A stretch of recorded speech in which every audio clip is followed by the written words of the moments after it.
नमस्कार। जगतगुरु भगवान श्री कृष्ण जी के चरणों में कृतज्ञतापूर्वक वंदन करता हूँ। सनातन संस्था एवं हिंदू जनजागृति समिति की ओर से धर्म संवाद के इस विशेष कार्यक्रम में मैं कार्तिक सालुंके आप सभी का हार्दिक स्वागत करता हूँ। बंधुओं, पिछले कुछ दिनों से हमने इस धर्म संवाद के कार्यक्रम में हमारी प्राचीन भारतीय शिक्षा व्यवस्था के बारे में हमने जानकारी ली। ये हमारी प्राचीन शिक्षा व्यवस्था किस प्रकार से मुगलों द्वारा नष्ट की गई और बाद में आधुनिक शिक्षा व्यवस्था के कारण, ये मैकॉले शिक्षा पद्धति के कारण हमारे भारत देश का, हमारे सनातन संस्कृति का किस प्रकार से नुकसान हुआ, ये हमने समझ कर लिया। आज भी हम इसी शिक्षा व्यवस्था के बारे में, किस प्रकार से शिक्षा व्यवस्था को खराब कर दिया गया, उसे नष्ट कर दिया गया, हमारे जड़ों से निकाल फेंक दिया गया, इसके बारे में हम अधिक से अधिक जानकारी जो इतिहास में हमसे कहीं ना कहीं तो आज तक छुपाई गई है, वो आज हम समझ कर लेने वाले हैं। तो ये अत्यंत महत्वपूर्ण विषय होने के कारण मेरा आप सभी से आग्रहपूर्वक निवेदन है कि आप ये जो कार्यक्रम देख रहे हैं इसको अधिक से अधिक शेयर कीजिए, लोगों तक पहुंचाने का प्रयास कीजिए, वॉच पार्टी कीजिए, ताकि अधिक से अधिक लोगों तक इस विषय के बारे में एक जागृति निर्माण हो। हमारे साथ आज इस संवाद में हिंदू जनजागृति समिति के राष्ट्रीय मार्गदर्शक सद्गुरु डॉक्टर चारुदत्त पिंगले जी उपस्थित हैं। नमस्कार सद्गुरु डॉक्टर पिंगले जी। नमस्कार कार्तिक जी। सद्गुरु डॉक्टर चारुदत्त पिंगले जी स्वयं ENT सर्जन हैं तथा अध्यात्म के अधिकारी संत भी हैं। आपके जो सामाजिक क्षेत्र, आध्यात्मिक क्षेत्र, इन क्षेत्र में उन्होंने कार्य किया है, उनके अनुभव का हम सभी को निश्चित रूप से लाभ होगा। सद्गुरु डॉक्टर पिंगले जी, आपने हमें मैकॉले तथा अंग्रेजी सरकार द्वारा जो भारतीय शिक्षा व्यवस्था है तो वो किस प्रकार से उन्होंने नष्ट किया, तो ये आपने विस्तृत रूप से बताया। तो हमें एक प्रश्न आता है कि ये जो षड्यंत्र किया गया, तो इसके बारे में पश्चिमी इतिहासकार जो थे तो उन्होंने कहीं पर प्रकट किया है क्या? तो इसके बारे में भी आप हमारे दर्शकों को बताएं। जी हाँ कार्तिक जी, ये जो अंग्रेज़ों के षड्यंत्र के बारे में पश्चिम के कुछ विद्वानों ने भी इसके संदर्भ में अवश्य लेखन किया है, वो भी आज हम समझ लेंगे। और इसमें अमेरिका के जो एक लेखक है, जो एक दार्शनिक भी थे और एक इतिहासकार भी माने जाने वाला एक जो व्यक्तिमत्व था, विलियम जेम्स डुरांट, जिसको विल डुरांट भी करके संबोधन किया जाता था, इनका इसमें प्रमुख सहभाग रहा है। विल डुरांट एवं उनकी जो पत्नी थी एरियल डुरांट, इन दोनों को 1968 में अमेरिकन शासन के द्वारा जो पुलित्ज़र पुरस्कार दिया जाता है वह दिया गया था और 1977 में उन्हें राष्ट्रपति के मेडल भी प्रदान किया गया था। तो उनका कुछ विशेष योगदान इस इतिहास और इसके लेखन के संदर्भ में था। और विश्व में जो सर्वाधिक पढ़ी जाने वाली पुस्तकें हैं, जिसको बेस्ट सेलर कहा जाता है, तो बेस्ट सेलर किताबों के लेखक के रूप में भी विल डुरांट को जाना जाता है। और उन्होंने जो लिखी हुई जो पुस्तक थी द स्टोरी ऑफ सिविलाइजेशन, यह अत्यंत प्रसिद्ध थी और यह एक बेस्ट सेलर ही पुस्तक थी। इसके पूर्व उन्होंने द स्टोरी ऑफ फिलॉसफी, यह जो एक पुस्तक लिखी थी वह विश्व में बहुत प्रसिद्ध हुई थी और वह भी एक बेस्ट सेलर पुस्तक थी। और बेस्ट सेलर किताबों के एक लेखक के नाम से विल डुरांट अत्यंत प्रसिद्ध थे। अब विल डुरांट जैसे और भी कई जो पश्चिमी विद्वान थे, दार्शनिक थे, इतिहासकार थे, और जिनकी मान्यता है कि भारत के विभिन्न स्रोतों से ही दुनिया में ज्ञान विज्ञान की धारा प्रवाहित हुई थी। और ये जो ज्ञान विज्ञान की धाराएं जो प्रवाहित हुई थी, इन सभी का जो स्रोत था वो भारत के संस्कृत साहित्य में ही छिपा हुआ था। यानी केवल विल डुरांट ही था ऐसे नहीं, तो उसके जैसे अनेक पश्चिमी इतिहासकार, दार्शनिक और लेखक थे जिन्होंने ये मान्य किया था कि विश्व की ये जो ज्ञान विज्ञान का जो वर्तमान जो अनुसंधान या शोध या अभी जो वर्तमान स्थिति है उसका मूल स्रोत भारत का ही संस्कृत साहित्य था। मगर ये संस्कृत साहित्य में छिपे हुए हैं, ऐसा वे इसलिए कहते हैं कि ब्रिटिश शासन द्वारा यह यत्नपूर्वक छिपाए गए हैं। ये सत्य वे भी जानते हैं और वे इस सत्य का पर्दाफाश भी करना चाहते हैं। संस्कृत साहित्य का शिक्षण और संरक्षण तथा उसका संवर्धन करने वाले जो भारतीय शिक्षा परंपरा के जो गुरुकुल थे, उन गुरुकुलों को नष्ट कर एक योजना के तहत भारतीय शास्त्र और ग्रंथों का ये जो अंग्रेजी सत्ता थी, यह अंग्रेजी सत्ता ने कुछ जो बिकाऊ भाषाविदों यानी जो पैसे लेकर जो भाषांतरण करने वाले यानी कॉमर्शियल ट्रांसलेटर जिसको कह सकते हैं, तो ऐसे व्यक्ति के हाथों से इस भारतीय जो विरासत थी संस्कृत और अन्य स्थानिक भाषा के ग्रंथों की, उनका विकृत अनुवाद कराकर यानी ग्रंथों का मूल अर्थ को ना लेते हुए उस अर्थों का विकृत अर्थ लेकर उन ग्रंथों का अनुवाद करके शिक्षा की एक सुनियोजित ऐसी पद्धति अंग्रेज़ों ने कायम किया था। अंग्रेज़ों ने ऐसे एक षड्यंत्र को अंजाम दिया था कि भारतीय ग्रंथों का विकृत अर्थ निकाल कर ये गलत है करके एक तरफ साबित कर रहे थे, तो दूसरी तरफ वही ज्ञान, चाहे ज्ञान हो या विज्ञान हो, वे अपने नाम पर उसको पश्चिमी देशों में प्रसारित करके उसका श्रेय वे स्वयं ले रहे थे। तो ये अंग्रेजी के इस षड्यंत्र का पर्दाफाश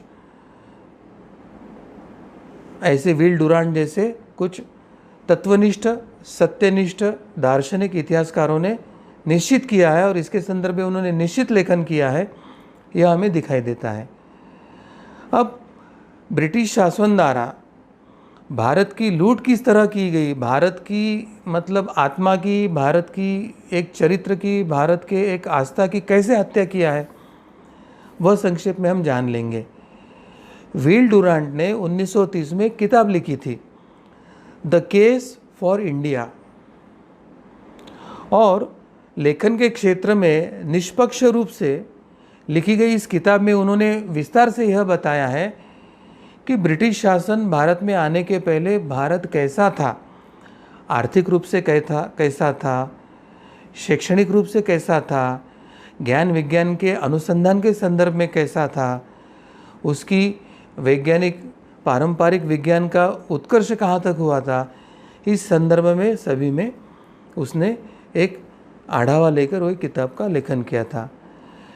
इस पुस्तक में विल डुरांट ने ब्रिटिश ने अपने कार्यकाल में भारत को कैसे लूटा और भारत के आत्मा की कैसे हत्या करके भारत के चरित्र को नष्ट किया, इसके संदर्भ में स्पष्ट और तत्वनिष्ठ विवरण विल ने लिखा है।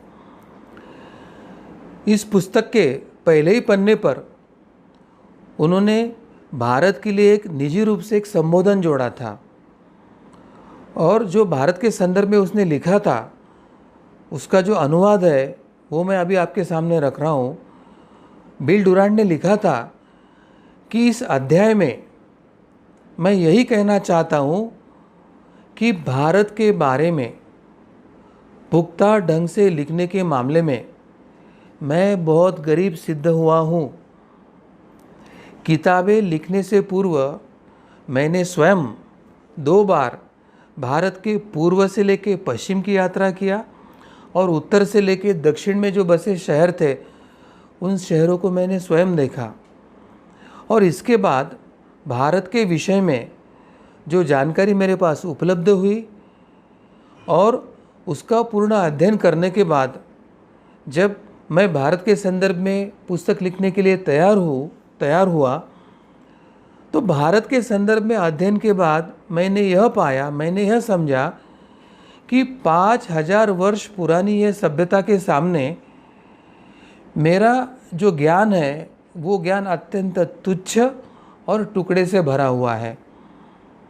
यानी भारत की जो विरासत, भारत की जो परंपरा, भारत की जो संस्कृति, भारत का जो अनुसंधान है, शिक्षा है, अर्थ है, न्याय है, नीति है, इसके संदर्भ में जब अध्ययन करने के बाद उसने स्वयं का निरीक्षण किया तो व्हील डुरांट को लगा कि इसके सामने तो मेरा ज्ञान अत्यंत तुच्छ और टुकड़े टुकड़े से भरा हुआ है, और यह उसका मत 1930 का है। यानी आज यह उससे भी हजारों वर्ष पुरानी सभ्यता है, यह तथ्यों के साथ सिद्ध होता है। यानी 1930 तक के भी जो हमारा आधुनिक विज्ञान का उत्कर्ष है, विश्व ने आधुनिक विज्ञान के तौर पर जो तरक्की किया था, उस तरक्की के तुलना में हजारों वर्ष पुरानी हमारी जो सभ्यता है वह अत्यंत विरासत वाली थी, धरोहर वाली थी, यह तथ्यों के साथ सिद्ध हुआ है। व्हील डुरांट आगे लिखता है कि भारत के उस सभ्यता के सामने जिसका दर्शन, साहित्य, धर्म और कला, इसका विश्व में कोई बराबरी नहीं है। 1930 की यह बात है।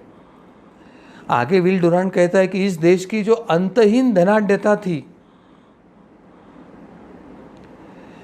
इस देश की जो अंतहीन धनाढ्यता थी, इसकी ध्वस्त हो चुकी जो शान है और तथा स्वतंत्रता के लिए उनका जो शस्त्रहीन संघर्ष है, इसमें अभी भी वो सब विरासत दिखती है, झांकती है। और व्हील डुरांट आगे यह कहता है कि मैं यह सब इसलिए लिख पा रहा हूँ क्योंकि भारत में मैंने बहुत गहराई से महसूस किया है। मैंने यहाँ मेहनती और महान लोगों को अपने सामने भूखे मरते हुए देखा है। परंतु वो आगे यह लिखता है कि भूखे मरते हुए लोगों को देखा है, परंतु ये लोग अकाल या जनसंख्या की वृद्धि से नहीं मरे थे। इनको ब्रिटिश शासन ने तिल तिल कर मारा था। यानी ब्रिटिश शासन केवल लुटेरे थे ऐसा नहीं, तो ब्रिटिश शासन लुटेरे के साथ वो हत्यारे थे। भारत के लाखों नागरिकों की हत्या के वो गुनहगार है। ब्रिटिश ने भारत के लोगों के साथ अत्यंत घिनौना अपराध किया है, ऐसे व्हील डुरांट लिख रहा है। और वो कहता है कि ये जो घिनौना अपराध है वो इतिहास में दर्ज हो चुका है। ब्रिटिश भारत को साल दर साल मारते रहे और इसके लिए उन्होंने हिंदू शासकों का भी सहारा लिया। यानी जिन हिंदू शासकों को उन्होंने अपना बटिक बनाया था, अपना उन्होंने कॉलोनी बनाई थी, ऐसे हिंदू शासकों का सहारा लेकर उन्होंने भारत को तिल तिल कर मारा, भारतीयों को तिल तिल करके मारा था। और वे आगे कहते कि मैं एक अमेरिकन होते हुए भी, यानी एक अमेरिकन क्रिश्चियन होते हुए भी मैं ब्रिटिशों के इस अत्याचार का निंदा करता हूँ। एक तरह से वे यह कहना चाहते थे। आगे व्हील डुरांट कहता है कि भारत हमारे संपूर्ण मानव जाति की जननी है।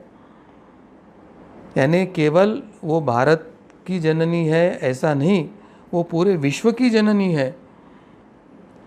उसके आगे वह कहता है कि संस्कृत जो भाषा है भारत की, वो यूरोप के सभी भाषाओं की जननी भी है।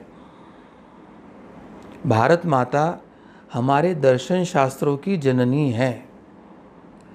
अरबों के रास्ते से हमारे यहाँ जो अधिकांश गणित आया है, उस गणित की जननी ये भारत भूमि है।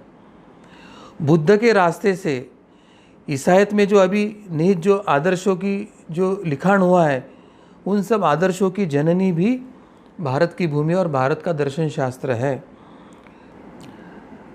ग्रामीण समाज के रास्ते ये जो स्वशासन है और लोकतंत्र है, उसकी भी जननी ये भारत भूमि ही है। और इस प्रकार से अनेक पहलू के दृष्टि से, अनेक प्रकारों से भारत माता हम सबकी ही माता है। इस पुस्तक में व्हील डुरांट ने आगे लिखा है कि भारत यह कोई छोटा मोटा द्वीप नहीं है, यह एक विशाल देश है जहाँ पर 32 करोड़ से अधिक लोग रहते हैं।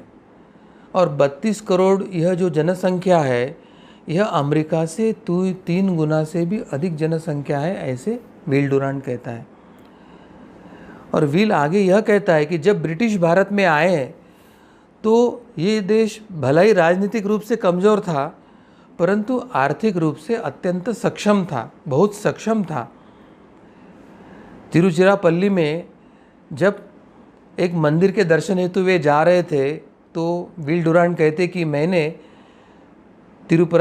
तिरुचिरापल्ली में एक गाइड से एक सवाल किया था कि सैकड़ों वर्ष पूर्व भारत के ये जो हिंदू राजा थे वे इतने भव्य मंदिर कैसे बना लेते थे। ये मंदिर निर्माण के लिए और मंदिरों का व्यवस्थापन करने हेतु धन की व्यवस्था कैसे की जाती थी, ऐसे प्रश्न उन्होंने पूछा था। तो विल डुरांट के इस प्रश्न पर वहाँ के जो मंदिर दिखाने वाले गाइड ने कहा था कि यहाँ का जो हिंदू राजा था वो आर्थिक रूप से इतना सक्षम होता था कि वो जनता पर बोझ डाले बिना ये मंदिरों के निर्माणों का कार्य वे कर सकते थे। ये राजा जनता से टैक्स तो लेते थे, कर तो वसूल करते थे, लेकिन कर वसूली का जो तंत्र था वो ब्रिटिश के जैसा भारी कर वसूली का नहीं था। सर्वसामान्य लोगों को सहज संभव हो इस तरह से कर वसूली करते थे, मगर उसके उपरांत भी वे इतने सक्षम होते थे कि स्वयं के खर्चे से वे मंदिरों का निर्माण करते थे। और जब ब्रिटिश भारत में आए तो देश में क्या हुआ, तो जो पारंपरिक शिक्षा का जो एक सुगठित जो ढांचा था, जहाँ पर बच्चे गुरुकुल में आते थे, विविध विषयों में पढ़ाई करते थे, तो ब्रिटिशों ने भारत में आने के बाद ये जो प्राचीन शिक्षा व्यवस्था थी उसको ध्वस्त कर दिया। और इस प्राचीन शिक्षा व्यवस्था को ध्वस्त करके उन्होंने व्यावसायिक स्कूलों को बढ़ावा दिया। यानी हमारा जो शिक्षा था वह ज्ञान अर्जन का केंद्र था, अपने जीवन का अर्थ, जीवन का ध्येय जानने का, एक मनुष्य जीवन को सुखी, समाधानी और आत्मिक आनंद प्राप्त करने का, इस उद्देश्य से हमारी शिक्षा व्यवस्था थी।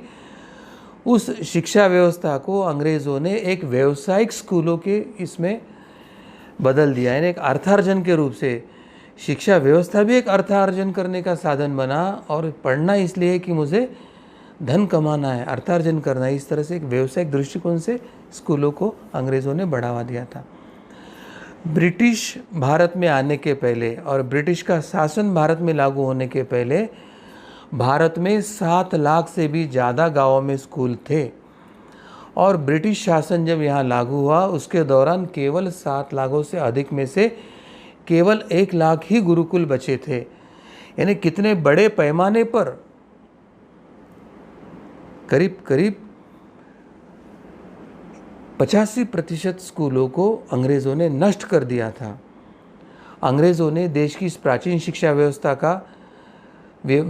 का जो आधा हिस्सा था वो तो आते आते ही उन्होंने तबाह कर दिया था, और जब वो स्थापित हो गए तो करीब 85% शिक्षा व्यवस्था को ध्वस्त कर दिया था। और इसके बाद भारत में शिक्षा आमजन के लिए आसानी से सुलभ भी नहीं रही। तो एक प्रकार से अंग्रेज़ों ने क्या किया, तो अंग्रेज़ों ने भारत के शिक्षा व्यवस्था को जड़ से उखाड़ कर फेंकने का प्रयास किया। आते से ही आधा हिस्सा ख़त्म कर दिया, और सत्ता स्थापित होने तक के करीब 85% गुरुकुलों को नष्ट कर दिया। अपने व्यावसायिक शिक्षा और व्यावसायिक स्कूलों को स्थापित करके उनके राजकाज चलाने के लिए एक बाबू, एक मिडिल क्लास निर्माण होने वाले एक शिक्षा व्यवस्था को लागू किया, और एक तरह से भारत के आत्मा का, भारत के चरित्र का, भारत के ज्ञान का उन्होंने खून किया। यही हमें दिखाई देता है। तो इतना षड्यंत्रकारी ब्रिटिश सरकार था कार्तिक जी, वो लुटेरे नहीं, वो खूनी थे। ब्रिटिश सत्ता केवल लुटेरी नहीं, ब्रिटिश सत्ता ये खूनी भी थी, यह इससे प्रमाणित होता है। सदगुरु डॉक्टर पिंगले जी, आपने अभी जो हमें यहाँ पर मार्गदर्शन किया, तो हम सभी दर्शकों को ये ध्यान में आया कि किस प्रकार से एक अमेरिकन इतिहासकार, एक लेखक ने जो भारत के ऊपर अंग्रेज़ों ने अत्याचार किए इसके बारे में सारी जानकारी लिखकर रखी है। भारत किस प्रकार से सोने की चिड़िया था, कितना गौरव भारत में था, ये सब उन्होंने लिखकर रखा है। और अंग्रेज़ भारत में आने के उपरांत उन्होंने किस प्रकार से षड्यंत्र किए और हमारे देश को, हमारे लोगों को हमारे धर्म से, हमारी संस्कृति से दूर कर दिया गया। तो ये जो सच्चाई है ये आज कहीं ना कहीं तो हमारे लोगों से छुपाने का एक गलत प्रयास हुआ है। तो आज हमें इसके बारे में जानकारी मिली है। मैं सभी दर्शकों को ये बताना चाहूँगा कि ये जानकारी अधिक से अधिक लोगों तक पहुँचाने का प्रयास कीजिए, ये शेयर कीजिए, इसको लाइक कीजिए और हमारे चैनल को भी आप सब्सक्राइब करें। जो दर्शक फेसबुक के माध्यम से इसे देख रहे हैं वो अवश्य वॉच पार्टी कर सकते हैं और आपके कॉन्टैक्ट लिस्ट में जितने फ्रेंड्स हैं और उन्हें भी ये पहुंचाने का प्रयत्न कर सकते हैं। मैं इस धर्म संवाद को आगे लेकर जाऊंगा। सदगुरु डॉक्टर पिंगले जी, ऐसे कहा जाता है कि अंग्रेज़ों ने ही शूद्रों को शिक्षा का अधिकार दिलवाया, तो ये क्या सच्चाई इसमें है या ये भी एक षड्यंत्र के रूप में इस प्रकार से बताया गया है? तो हमारे दर्शकों को आप इसके बारे में मार्गदर्शन करें। कार्तिक जी, भारत में यह एक बात प्रचलित है कि अंग्रेज़ों ने शूद्रों को शिक्षा का अधिकार दिलवाया और अंग्रेज़ आने के बाद ही शूद्रों को शिक्षा मिली है। परंतु आपका यह प्रश्न सही है कि क्या ये षड्यंत्र है, क्या ये एक षड्यंत्र के तहत यह प्रचार किया जा रहा है? क्योंकि कुछ लोगों का यह मानना ज़रूरी है कि पहले भारत में शूद्रों को शिक्षा का अधिकार नहीं था और अंग्रेज़ों ने ही उनके शासनकाल में शूद्रों को शिक्षा का अधिकार दिलवाया था। वरना भारत में ब्राह्मणों ने तो उनको हज़ारों साल तक की शिक्षा से दूर रखा। ऐसा एक अपप्रचार या षड्यंत्र ज़रूर किया जा रहा है।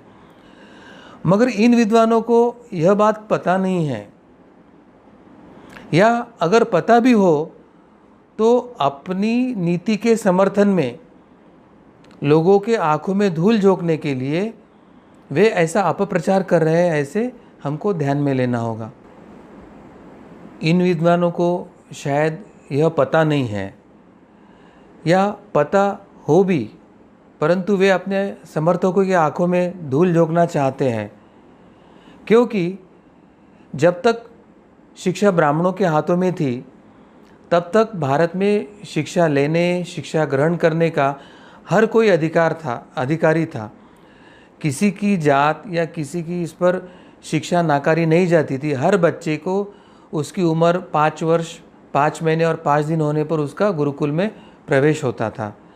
जबकि उस समय ब्रिटेन की क्या स्थिति थी वह हम जान लेंगे। नोबल परिवारों को ही शिक्षा का वहाँ तक अधिकार था, यानी जो राजघराने थे या अमीर उमराव के घराने थे उनके ही परिवारों को, लोगों को ब्रिटेन में शिक्षा दी जाती थी और बाकी सब लोगों को अशिक्षित ही रखा जाता था। और उस समय भारत में जब गुरुकुल परंपरा थी उस समय हर बच्चे के लिए शिक्षा अनिवार्य थी और 5 वर्ष 5 महीना और 5 दिन की आयु होने पर बच्चा गुरुकुल में जाया ही करता था। 1830 में अंग्रेज़ों द्वारा जो संकलित किया गया जो डाटा था, ये जो जानकारी थी, उसमें यही बताया है कि स्कूल में जाने वाले जो, अगर जाति न्याय, अगर इसके न्याय अगर हमें अध्ययन करना है तो स्कूल में जाने वाले क्षुद्र छात्रों की जो संख्या थी वो ब्राह्मण छात्रों से 4 गुना अधिक थी। और ये ब्रिटिश ने जो संकलित किया जानकारी उसमें लिखा हुआ है, ये अन्य कोई कह रहा है ऐसी स्थिति नहीं है। लेकिन जब अंग्रेज़ों द्वारा भारत में लूट शुरू हो गई, भारत का मनी ड्रेन होकर यूरोप में जाने लगा, यानी भारत का पैसा चुरा कर लूट कर यूरोप जाने लगा, भारत के जो ग्रामीण उद्योग थे उसको नष्ट किए गए और अंग्रेज़ों से फैक्ट्री या उद्योगों से बना हुआ पक्का माल भारत में आने लगा। उसके बाद भारत में जब करोड़ों लोग बेरोज़गार होना शुरू हो गया, बेरोज़गार होने से गरीबी और वो बेघर होना शुरू हो गए, तो उनकी उस समय प्रारंभिक जो आवश्यकता थी वो रोटी, कपड़ा और मकान बन गई। उस समय शिक्षा उनकी प्रारंभिक आवश्यकता नहीं रही। यानी अंग्रेज़ों ने भारत में जो लूट किया, अंग्रेज़ों ने भारत के जो ग्रामीण व्यापार को ध्वस्त किया, अंग्रेज़ों ने औद्योगिकरण करके इंग्लैंड में बना हुआ पक्का माल लेकर भारत में आकर व्यवसाय शुरू किया, तो भारत में जो बेरोजगारी और गरीबी बढ़ी, तो उसके बाद शिक्षा के लिए प्राधान्य देने के बजाय भारत की जनता को रोटी, कपड़ा और मकान के लिए प्राधान्य देना पड़ा और धीरे धीरे भारत में साक्षरता का प्रमाण घटते गया और निरक्षरता बढ़ती गई। जी सदगुरु डॉक्टर पिंगले जी, आपने अभी जो बताया तो उन आंकड़ों से हमें ये ध्यान में आया कि ब्रिटिश सरकार ने द्वारा ही जो अहवाल प्रस्तुत किया गया था, तो उसमें ही वो स्पष्ट रूप से लिखा गया है कि भारत में जो ब्राह्मण विद्यार्थी पढ़ रहे थे, तो उससे 4 गुना शूद्र विद्यार्थी वहाँ पर पढ़ाई कर रहे थे और शिक्षा प्राप्त कर रहे थे। तो ये जो एक गलतफहमी हमारे लोगों में फैलाई जा रही है कि अंग्रेज़ों ने शिक्षा व्यवस्था शुरू की है और शूद्रों को शिक्षा देना प्रारंभ किया, तो ये सरासर गलत प्रचार किया जा रहा है। ये हमें आपके वक्तव्य से, मार्गदर्शन से हमें ध्यान में आया। मैं अंग्रेज़ों द्वारा सत्ता के नाम पर भारत की आर्थिक लूट किस प्रकार से की गई, इसके बारे में भी आप हमारे दर्शकों को बताएं। कार्तिक जी, अंग्रेज़ों द्वारा सत्ता के नाम पर जो भारत की लूट की गई है, इसका वास्तविक इतिहास हम सभी को समझ कर लेना आवश्यक है। और यह जो वास्तविक इतिहास है वो हम अमेरिकी जो इतिहासकार है, दार्शनिक है, वो विल डुरांट के ही संदर्भ से हम समझ लेंगे, क्योंकि उसने इसके बारे में अपने पुस्तकों में विस्तार से लेखन किया है। विल डुरांट लिखते हैं कि भारत पर ब्रिटिश की जीत यह एक व्यापारी कंपनी का आक्रमण ही था, और इस व्यापारी कंपनी के आक्रमण में भारत की जो उन्नत सभ्यता थी, उस सभ्यता का विनाश ही किया गया था। जिस ईस्ट इंडिया कंपनी का स्वयं का ना कोई आदर्श था, ना उन्हें कला या आर्ट के प्रति कोई सम्मान था, ऐसी यह ईस्ट इंडिया कंपनी मात्र लालच में, धन की लालच में, और ऐसे मदान्ध लोगों को लेकर आई थी जो बंदूकें और तलवार के दम पर भारत पर आक्रमण कर रहे थे, भारत के धन लूट रहे थे, भारत की आत्मा का खून कर रहे थे, भारत की संस्कृति, परंपरा, शिक्षा को ध्वस्त कर रहे थे। ये ईस्ट इंडिया कंपनी के ऐसे लोग थे जो रिश्वत देकर, सुपारी देकर तथा हत्याएं करके राज्यों पर अपना अधिकार जमा कर रहे थे, और अधिकार जमा कर वहाँ पर जो संपत्ति थी, धन था, उसकी लूट और चोरी उन्होंने करना शुरू कर दिया था। और राज्यों पर जब उन्होंने अधिकार जमा लिया, तो उसके पश्चात इस अपराध को एक कानून बनाकर उसको एक वैधानिक जामा पहनाने का भी प्रयास किया। यानी अंग्रेज़ों के बारे में कहा जाता है कि वे करते तो अपराध है, मगर करते इस तरह से कि उसको अपराध ना माना जाए। यानी they do illegal thing in a legal way, इस तरह से उनका वर्णन किया जाता है। तो अंग्रेज़ों ने जब सत्ता जमाई और वो जिस तरह से भारत की लूट कर रहे थे, धन संपत्ति लूट कर यहाँ से लेके जा रहे थे, भारत की परंपरा, शिक्षा पद्धति को जिस तरह से ध्वस्त कर रहे थे, तो ये अपराध को अपराध ना माना जाए, इसलिए उन्होंने कुछ कानून ऐसे बनाए कि जिसके माध्यम से ये करने का अधिकार उनको मिल गया। यानी एक तरह से किसी अपराध को अभी वैधानिक जामा पहनाकर उन्होंने पिछले जो 173 साल से भारत को जिस तरह से बुरी तरह से उन्होंने लूटा था, उसको उन्होंने एक संवैधानिक मान्यता दे दिया था। और ये आज भी जारी है। आज इन घटनाओं को हम लिख रहे हैं, पढ़ रहे हैं, या अभी हम जो सुन रहे हैं, तो आज भी यह जो प्रक्रिया है वो चल रही है, ये वास्तविकता है। और हमें ये जानकर आश्चर्य हो गया कि आज भी भारत में 1860 का जो आईपीसी, इंडियन पिनल कोड है, जो अंग्रेज़ों ने अंग्रेजी सत्ता उखाड़कर फेंककर स्वतंत्रता के लिए जो पहला स्वातंत्र समर हुआ था, तो उसको दबोचने के लिए, उसको दबाने के लिए जो कानून बनाया था, तो 1860 का जो इंडियन पिनल कोड है और अधिकतर जो भारत के संविधान में जो कानून है वो अंग्रेज़ों के ही चल रहे हैं, और आज भी वही परंपरा भारत में चल रही है, ऐसे हमें दिखाई देता है। जो लोग आज हिंदुओं की ये जो अवर्णनीय गरीबी है, भारत की गरीबी है, पिछड़ापन है, या भारत के लोगों की जो असहायता देख रहे हैं, उन्हें यह विश्वास ही नहीं होगा कि ब्रिटिश हो या यूरोप के अन्य देश हो, तो वो भारत के तरफ क्यों आकर्षित हुए, उसका कारण ही उन्हें पता नहीं होगा। क्योंकि वर्तमान में वो भारत की गरीबी, लाचारी, असहायता को देख रहे हैं।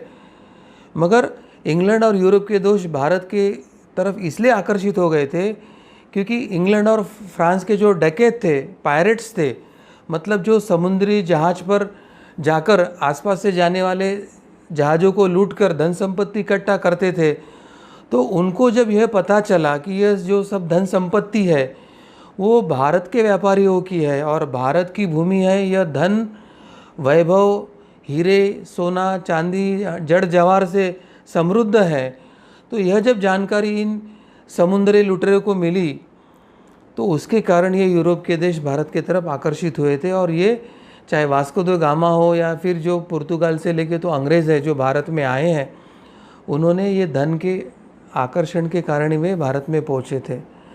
इस धन संपत्ति के बारे में संडरलैंड अपने पुस्तक में लिखता है कि ये धन वैभव और संपत्ति हिंदुओं ने विभिन्न तरह से एक विशाल उद्यम के द्वारा, एक विशाल इंडस्ट्री के द्वारा उन्होंने ये भारत में निर्माण किया था। किसी भी सभ्य समाज को जितनी भी तरह की वर्तमान में मैन्युफैक्चरिंग और प्रोडक्ट्स के बारे में पता होगा या मनुष्य के मस्तिष्क यानी दिमाग से या उसके हाथ यानी कला से बनने वाली हर रचना यानी क्रिएशन वर्तमान में जो भी एग्जिस्ट करती होगी और जिसकी बहुमूल्यता अधिक है या जिसकी कीमत अधिक है या जिसकी मानवीय उपयोगिता यानी उसकी मनुष्य जीवन के लिए उपयोगिता हो या फिर उसकी सौंदर्यता हो, जो भी प्रकार के आपको उत्पाद आपको पता है, वे सब उत्पाद भारत में प्राचीन काल से उत्पादन हो रहे थे। यानी कितनी बड़ी बात ये कह रहे हैं कि यूरोप और तत्सम पूरे विश्व में उस समय जो कुछ औद्योगिक, आर्थिक, सामाजिक और शैक्षणिक प्रगति के माध्यम से जो भी वस्तु, कला, कुसर निर्माण हुई थी, वो भारत में प्राचीन काल से उत्पादन हो रही थी, ऐसे वो स्पष्टता से कह रहा है। भारत यूरोप या आशिया के किसी भी देश से वह एक बड़ा इंडस्ट्रियल और मैन्युफैक्चरिंग देश रहा। यानी एक तरह से यह कहा जाता है कि भारत पिछड़ा है, वो रानटी है और वहाँ पर विज्ञान का कोई अनुसंधान नहीं हुआ है। और दूसरी तरफ यूरोप के ये लेखक कह रहे हैं कि यूरोप और एशिया के किसी भी देश से भारत सबसे बड़ा इंडस्ट्रियल और मैन्युफैक्चरिंग ही देश रहा है। यानी समकालीन इसमें भारत की प्रगति कितनी थी वही इससे हमें पता चलता है। वह अपने पुस्तक में लिखता है कि इंजीनियरिंग का जो भी महान काम था वो भारत में था। इनके पास बड़े बड़े जो महान व्यापारी थे, बिजनेसमैन थे, वो भारत के पास थे। भारत में बड़े बड़े बैंकर्स थे और फाइनेंसर थे। यानी अर्थनीति के दृष्टि से जो जो लगता है, कच्चा माल, उत्पादन, मैन्युफैक्चरिंग, फैक्ट्री, बैंकर, फाइनेंसर, व्यापारी, ट्रांसपोर्ट से लेके तो जो जो आपको चाहिए वो भारत में प्राचीन काल से प्रचुर और बड़ी मात्रा में था, ऐसा वे अपनी किताब में डॉक्यूमेंट कर रहे हैं। और ये अंग्रेज़ और क्रिश्चियन लेखक ने लिखा हुआ, ये सबसे बड़ी बात है। आगे वे अपने पुस्तक में लिखते हैं कि भारत सिर्फ महानतम जहाज बनाने वाला राष्ट्र नहीं था, बल्कि दुनिया में सभ्य समझने वाले जो सारे राष्ट्र थे वो सभी राष्ट्रों के साथ भारत का व्यवसाय और व्यापार उस समय शुरू था, जिस समय यूरोप में कपड़े कैसे पहनना, कपड़े कैसे बुनना या सूत कैसे बनाना ये जब यूरोप को पता नहीं था, या पक्का घर बांधकर घर में रहना चाहिए ये जब पता नहीं था, ये जंगली जानवरों के चमड़े के वस्त्र पहना करते थे, घोड़ों पर इनका ट्रांसपोर्ट होता था और जंगलों में रहते थे। उस समय भारत का पूरे विश्व के सभी राष्ट्रों के साथ प्रचुर मात्रा में व्यवसाय और व्यापार हो रहा था। ब्रिटिशर्स ने जब भारत के धरती पर कदम रखा था तब ऐसा भारत देश था, ऐसे वे अपने पुस्तक में लिख रहे थे। लेकिन जब ये डैकेत, ये लुटेरे अंग्रेज़, ये खूनी अंग्रेज़, इन्होंने भारत के भूमि पर जब से कदम रखा तो कुछ ही वर्षों में उन्होंने जैसे शिक्षा का ढांचा यहाँ से ख़त्म किया, वैसे भारत का आर्थिक ढांचा भी उन्होंने यहाँ ख़त्म कर दिया। भारत जो अनंत काल से 1750 ईस्वी तक पूरी दुनिया का करीब करीब 25% से अधिक जीडीपी का जो मालिक था, ये डैकेत लोग, अंग्रेजी डैकेत लुटेरे, ये खूनी लोग जब भारत की भूमि पर आए, यूरोप के जो मिशनरी आए, तो उसके बाद केवल मात्र 2% वे जीडीपी के अधिकारी बने। यानी कहाँ 25% अंग्रेज आने के पहले भारत की जीडीपी, और कहाँ अंग्रेज आने के बाद मात्र 2% रही वो जीडीपी।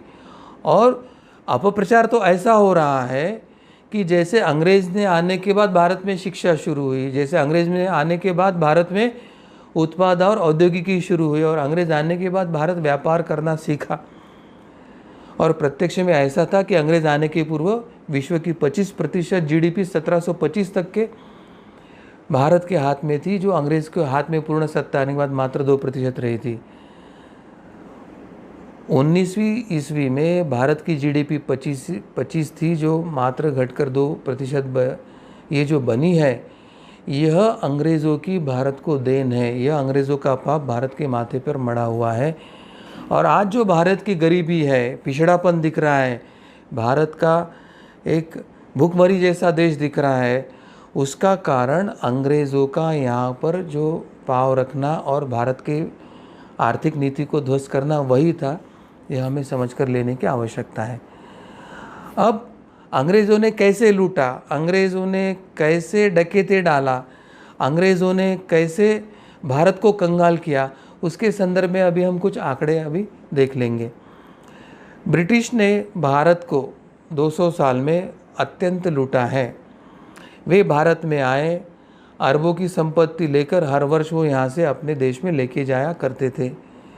लेकिन कभी हमने यह अंदाज़ लगाने का प्रयास किया है कि 200 साल अगर अंग्रेज़ों ने राज किया तो उसने हमारी कितनी संपत्ति लूटी होगी? ऐसा किसी ने विचार करने का प्रयास किया है?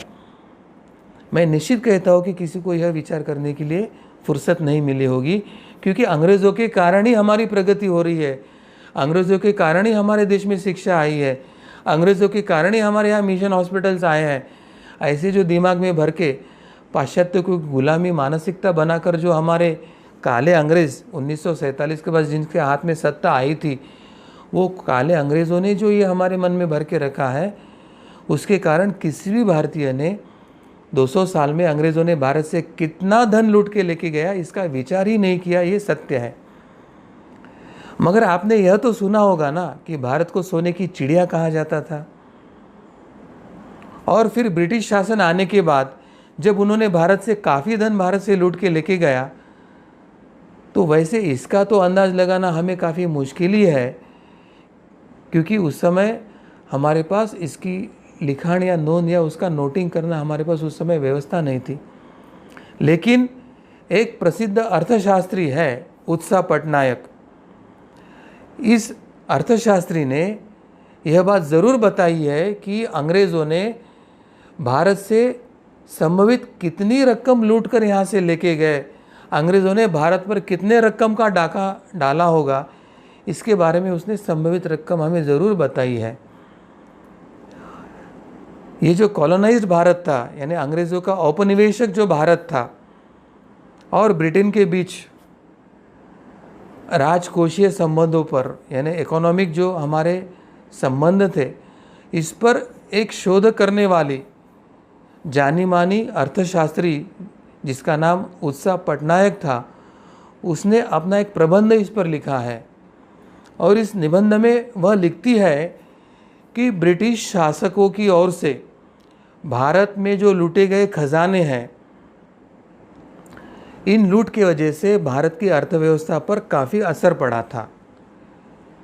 और उसके बाद वह डॉक्यूमेंट करती है कि अंग्रेज़ों ने साल 1765 से साल 1938 तक कुल 9.2 ट्रिलियन पाउंड का खजाना लूटा। ये ट्रिलियन पाउंड है, रुपये नहीं है। आज करीब करीब 1 पाउंड यानी 80 रुपया, ऐसा अनुपात कुछ चल रहा होगा। यानी 9.2 ट्रिलियन पाउंड का अगर हम डॉलर में कन्वर्ट करते हैं तो वो करीब करीब 45 ट्रिलियन डॉलर होता है। भारतीय रुपये में अगर उसका रूपांतरण करने को देखते हैं तो 3,20,000 करोड़ रुपया अंग्रेज़ों ने भारत में डाका डाल के यहाँ पर लूट करके वे अपने देश में लेके गए थे। और मुझे लगता है कि भारत से जो कोहिनूर हीरा वो लूट के गए थे, शायद उसका जो रकम है इसमें उन्होंने नहीं लगाया होगा, क्योंकि वर्तमान में भी कोहिनूर हीरे की जो कीमत है वो पूरे विश्व की संपत्ति को बेचकर भी उसकी कीमत लगाई नहीं जा सकती, ऐसे कहा जाता है। तो ये कोहिनूर हीरा जो है वो उसके अलावा यह लूट है, ऐसे मुझे लगता है।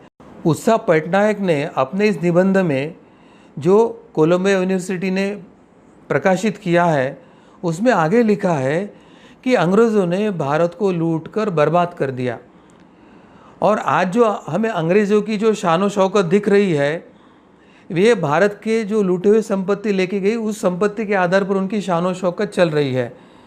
मगर विडंबना यह है कि इस शान शौकत के लिए वे कभी भारत का नाम तक नहीं लेते कि ये हमने भारत से लाई हुई संपत्ति के ऊपर हमारी लूट चल रही है।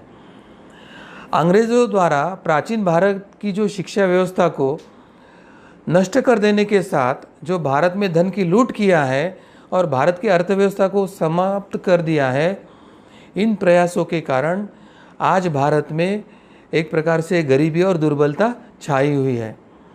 और ऐसे स्थिति में शिक्षा व्यवस्था को सुदृढ़ बनाने का कार्य इस गरीब भारत में वर्तमान में संभव नहीं था। लोग अपना जीवन जीने के लिए जहाँ संघर्ष कर रहे हैं, ऐसे में जो पारंपरिक जो शिक्षा व्यवस्था है जिसमें समाज द्वारा या समाज के दानी लोगों द्वारा चलाई जाने वाली जो गुरुकुल पद्धति है उसको पुनर्स्थापित करे, उसका पुनरुत्थान करे, ऐसी क्षमता भारतीयों के पास नहीं रहने के कारण हमारी ये जो पारंपरिक शिक्षा व्यवस्था है उसको स्थापित करना कठिन हो रहा है। और इसलिए स्वतंत्रता के उपरांत भी लोग सरकारी शिक्षा व्यवस्था पर ही निर्भर रहे, और जैसे अंग्रेज़ों ने प्रण किया था कि हम अपना पैसा भारतीयों को शिक्षित करने के लिए नहीं लगाएंगे, और उन्होंने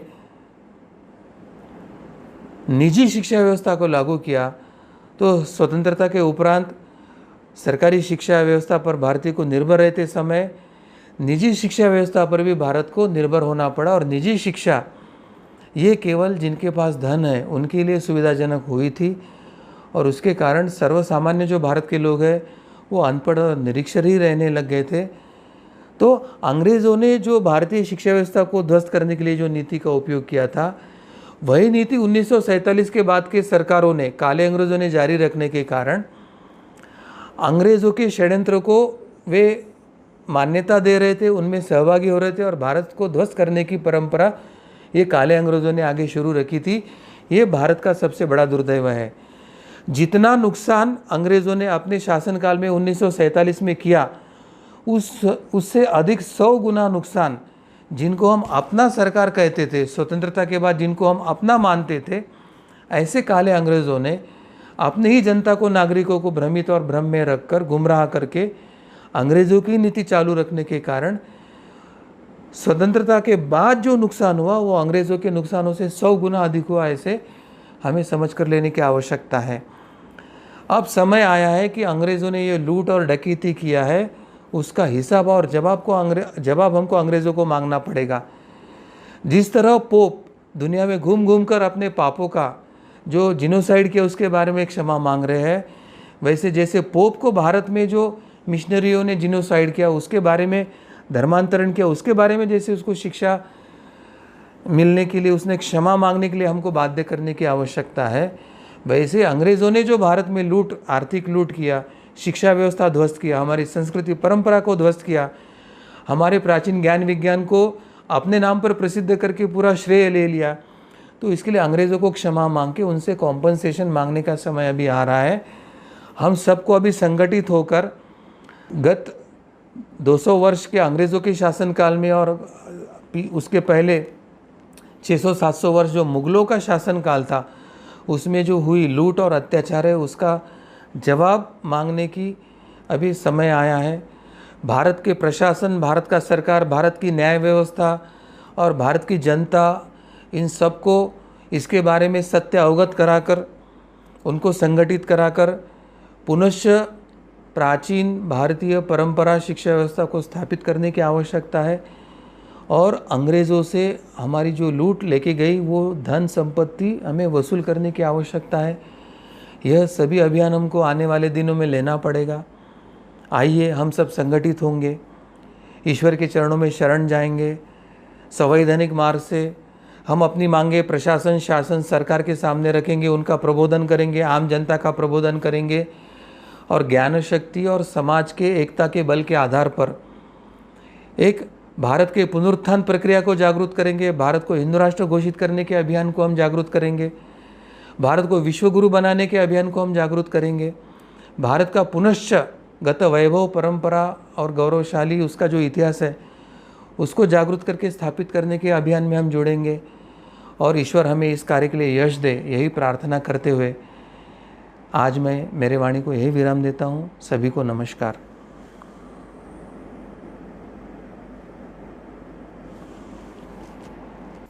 जी, सद्गुरु डॉक्टर पिंगले जी, आपने अभी जो महत्वपूर्ण जानकारी हमें दी है तो इससे ये बात तो सभी को स्पष्ट हुई होगी कि भारत को सोने की चिड़िया कहा जाता था और भारत का जीडीपी उस समय कितना था जब ये अंग्रेज भारत में आए, और भारत से जाते समय हमारा जीडीपी कितना कम हो गया था।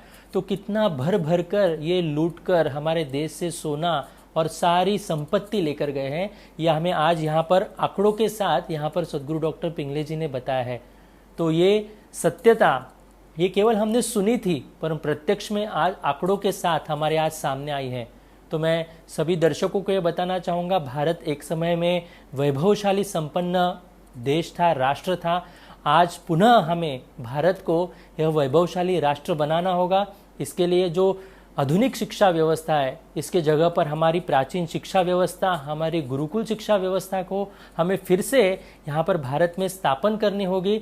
इसके लिए हम सभी को एकत्रित आकर संगठित रूप से हमें ये प्रयत्न करने होंगे। तो मेरा सभी दर्शकों से अनुरोध है, यह कार्यक्रम देखते समय यदि आपको लगता है आप इस कार्य में सहभाग लेना चाहते हैं तो आप प्रत्यक्ष में अपना नाम और अपना संपर्क क्रमांक चैट बॉक्स पर लिख कर दे सकते हैं। हम निश्चित रूप से आप सभी तक पहुंचने का प्रयास करेंगे। भगवान श्री कृष्ण जी की असीम कृपा से आज का यह विषय यहीं पर संपन्न हुआ, ऐसे मैं घोषित करता हूँ। नमस्कार।